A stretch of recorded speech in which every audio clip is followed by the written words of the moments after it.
L'Allemagne va-t-elle entraîner la zone euro vers le fond?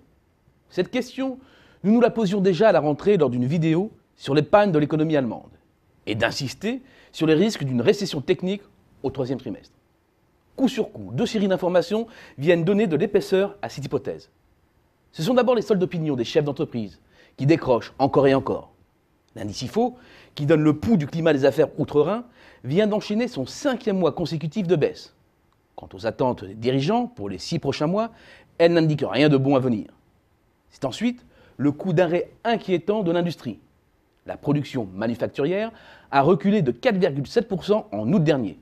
C'est le recul le plus appuyé depuis janvier 2009, moins 8,2%, au plus fort de la crise. Les détails des chiffres de la production est également alarmant.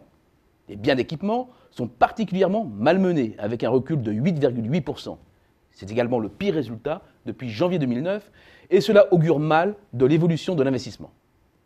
Alors bien sûr, une partie de ce revers s'explique par le calendrier des vacances plus tardives cette année et plus concentrées sur le seul mois d'août, notamment dans l'industrie automobile. Mais là aussi, l'explication est un peu courte, comme le montre l'évolution des carnets de commandes qui ont également flanché cet été. Avec moins 5,7%, le décrochage en août dernier est violent. Limiter l'analyse à un simple choc conjoncturel serait trop réducteur.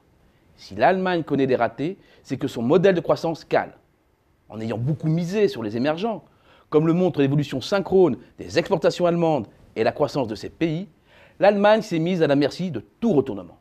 Or, les briques s'enlisent. Et ce n'est pas dans une Europe piégée dans l'austérité salariale et budgétaire que les exportateurs allemands peuvent trouver des relais de croissance. C'est ensuite la concurrence de plus en plus rude venue du Japon et des États-Unis en plein renouveau industriel. Pays mercantiliste, l'Allemagne, on le sait. C'est aussi un contrôle très strict de ses coûts de production, condition sine qua non pour rester compétitif. Un contrôle qui passe par celui de la main-d'œuvre. Alors oui, les chefs d'entreprise ont fait des concessions.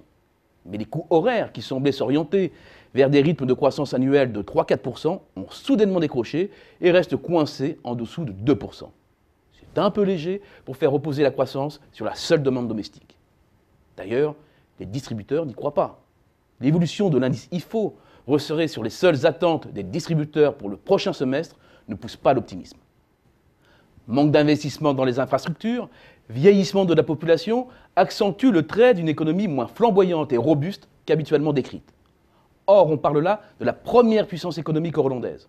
On parle là de près de 30% du PIB de la région. Ce n'est pas le champ du cygne, mais on comprend mieux comment l'Allemagne peut nuire à la reprise européenne.